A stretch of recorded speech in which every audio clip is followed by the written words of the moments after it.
Bonjour, dans cette vidéo, nous allons revoir ensemble comment calculer une longueur à l'aide des relations trigonométriques. Alors, première chose, on vérifie qu'on a bien un triangle rectangle. Alors, dans quelle situation on va pouvoir calculer une longueur à l'aide des relations trigonométriques? Il faut qu'on connaisse au moins la mesure d'un angle et au moins la longueur d'un côté pour pouvoir calculer une autre longueur.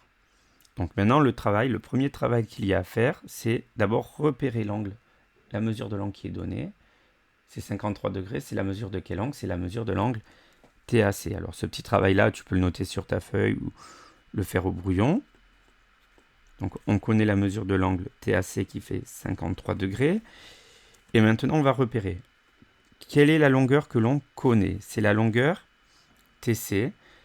Elle correspond à quoi par rapport à l'angle qu'on connaît? C'est la longueur du côté opposé. Alors ça, il faut se le noter parce que ça va avoir une grande importance. Donc, TC, c'est 7,4 cm. C'est la longueur du côté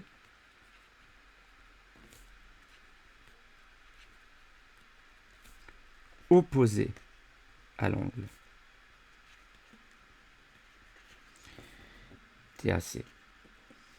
Et on cherche quoi? Donc ça, c'est ce qu'on connaît. Et on cherche quoi? On cherche AC. D'accord? Et AC, c'est quoi par rapport à notre angle? Alors on regarde bien, parce que ce qu'on aurait dû faire en premier, c'est l'angle droit, il est ici. Donc AC, c'est l'hypoténuse. Et si on nous avait demandé AT ou TA, c'est le côté adjacent. Donc nous, on recherche AC ici, qui est donc la longueur de quoi? La longueur de l'hypoténuse.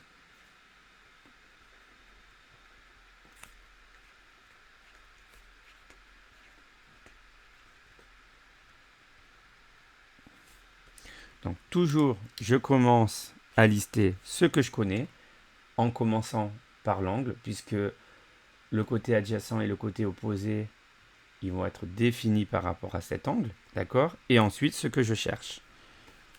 Je connais, je cherche. D'accord? Alors maintenant, on va commencer notre rédaction en se disant qu'est-ce qu'on va utiliser comme relation trigonométrique. Alors on recherche dans nos relations trigonométriques, on peut se réécrire notre formule magique, notre moyen mnémotechnique pour se souvenir des formules. K, so, toi.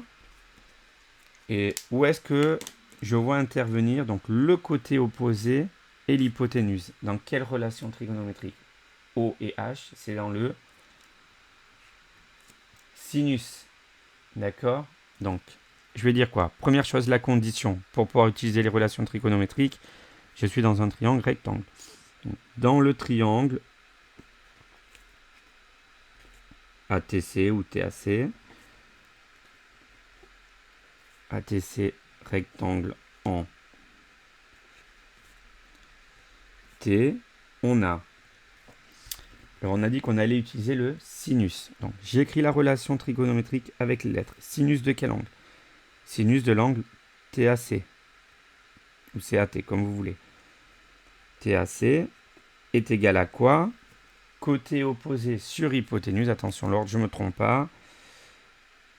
TC sur hypoténuse AC. Maintenant, je vais remplacer par les valeurs numériques connues. Je connais la valeur de l'angle, d'accord, et je connais la valeur de TC. Donc ça va donner quoi?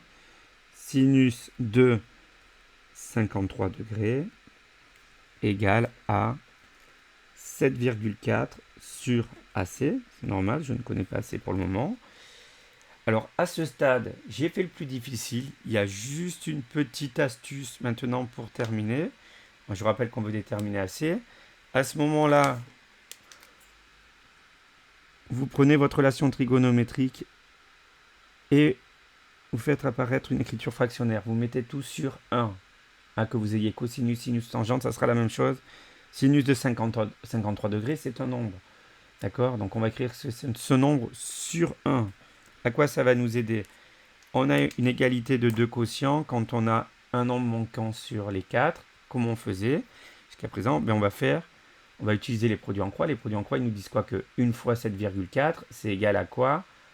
À AC fois sinus de 53 degrés. Et des produits en croix, on en déduit quoi? Directement la valeur de AC, qui sera 1 fois 7,4, 7,4, divisé par sinus de 53 degrés. Donc,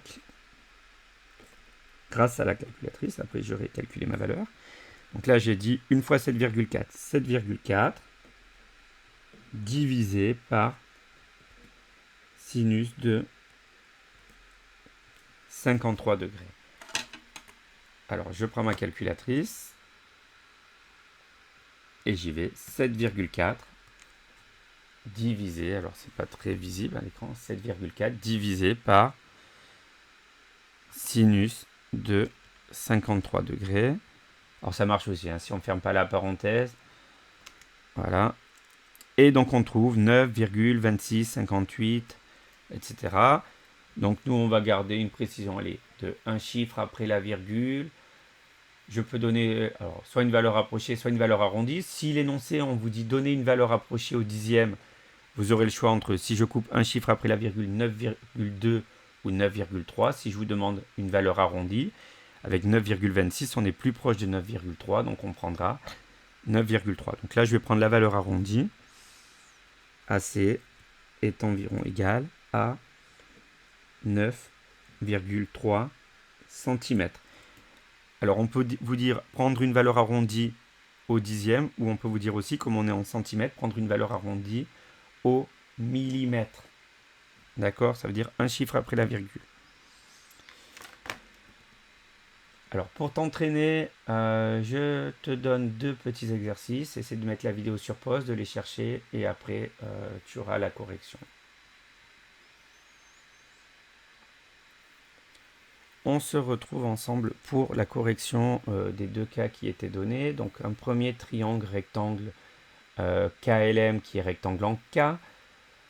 Dans ce triangle, qu'est-ce qu'on connaît? On connaît la mesure de l'angle KML qui fait 48 degrés. On connaît LM. Alors, si on commence un petit peu à essayer de repérer les côtés par rapport à l'angle qui est connu. Le côté LM, lui, par rapport à l'angle droit, on sait que c'est l'hypoténuse. Lui, il ne dépend pas de notre angle connu. Donc, je commence à le noter. Par contre, LK, c'est quoi? C'est le côté opposé. Et KM, c'est le côté adjacent. Alors, si on s'amuse à lister un petit peu comme tout à l'heure, un peu plus rapidement, j'ai mon angle. Ok, il est connu, KML. 48 degrés. Je connais aussi ML. ML, c'est quoi? Ça fait 6 cm. C'est, je vais l'écrire en abrégé, c'est la longueur de l'hypoténuse. Donc, c'est l'hypoténuse. Et je recherche quoi? Je recherche KL. Donc, l'inventaire, je connais. Et là, je cherche quoi? Je cherche KL, qui est la longueur du côté opposé. Si je prends mes relations, comme tout à l'heure, trigonométriques, donc le petit moyen mnémotechnique, K, SO, toi, où est-ce que j'ai le côté opposé et l'hypoténuse qui interviennent? Encore une fois, c'est dans le sinus. Donc là, vous aviez la même chose que tout à l'heure. Donc, on va dire quoi? Dans le triangle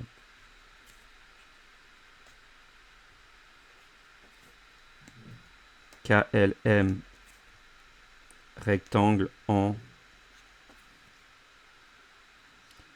K, on a, donc on a dit qu'on allait utiliser le sinus de l'angle KML. Sinus de l'angle KML. C'est égal à quoi? La longueur du côté opposé sur la longueur de l'hypoténuse, c'est-à-dire KL sur ML. Je remplace par les valeurs numériques connues. Donc ça va nous donner quoi? Sinus de 48 degrés égale à KL que je cherche sur ML qui fait combien? 6 cm. Arrivé à ce stade, on avait vu tout à l'heure qu'on faisait quoi? L'astuce, c'était de prendre le cosinus, le sinus ou la tangente, de mettre sur 1. D'accord? Pour avoir une égalité de deux quotients. Et grâce à la propriété des produits en croix, là on va en déduire la valeur de KL qui va nous donner quoi? Alors cette fois-ci, attention, le nombre que je cherche il est ici, je vais faire quoi? 6 fois sinus de 48 degrés divisé par 1. Divisé par 1, ça ne sert pas à grand chose, donc on va laisser 6 fois sinus de 48 degrés. Alors attention, vous avez vu que j'ai commencé par le 6 et j'ai mis le sinus en deuxième. Ça marche aussi hein, si vous faites sinus de 48 degrés x 6.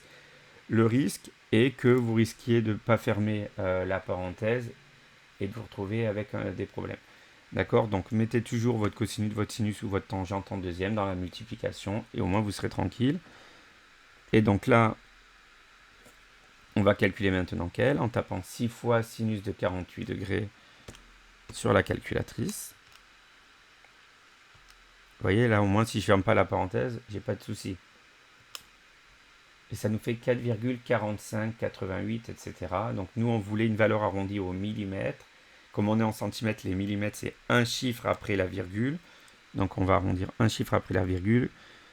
Donc 4,45 c'est plus proche de 4,5 que de 4,4. Donc on va prendre environ 4,5 cm.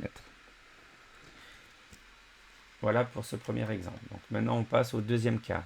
On avait un triangle qui s'appelait D. On connaît la mesure de l'angle DES, on connaît DE et on cherche ES. Alors on va un petit peu faire le listing de tout ce qu'on a. ES c'est quoi? C'est l'hypoténuse. Par rapport à cet angle DE c'est quoi? C'est le côté adjacent et on vérifie que DS c'est bien le côté opposé à l'angle. Donc si je fais mon petit listing, toujours je commence par l'angle. Donc j'ai l'angle DES, ok, qui mesure 40 degrés. Ensuite, je connais DE, qui fait 7,2 cm. Alors si je mets en abrégé, c'est quoi? On a dit, c'est le côté adjacent. Et je cherche quoi? Je cherche la longueur ES, qui représente quoi? Qui représente la longueur de l'hypoténuse. D'accord? Hypoténuse. Donc je cherche dans mes relations trigonométriques où est-ce que j'ai le côté adjacent et l'hypoténuse qui interviennent. Donc la relation trigonométrique entre un angle, le côté adjacent à cet angle et l'hypoténuse, c'est le cosinus. Donc on va commencer. D'abord la condition, on va dire quoi? Dans le triangle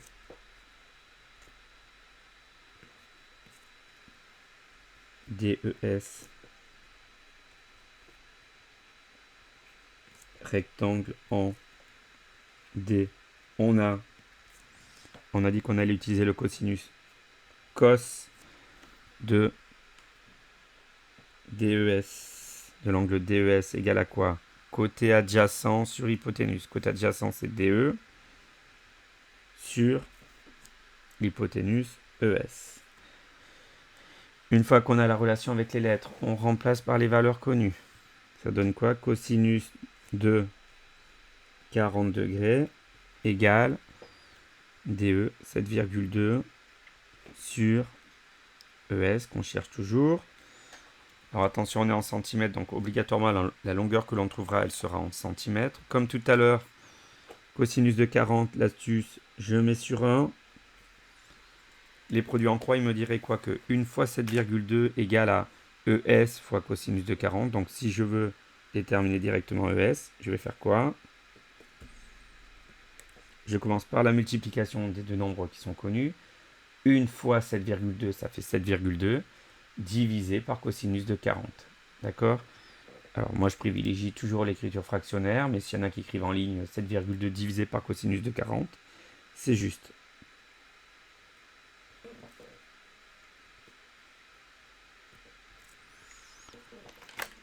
Et donc, grâce à la calculatrice, je fais 7,2 divisé par cosinus de 40.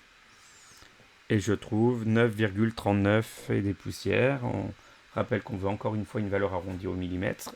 Comme on est en centimètres, c'est un chiffre après la virgule. Donc là, on est plus proche de 9,4 plutôt que de 9,3 avec 9,39. Donc on écrira que ES est environ égal, avec les petites vagues, à 9,4 cm. Et on a terminé cet exercice.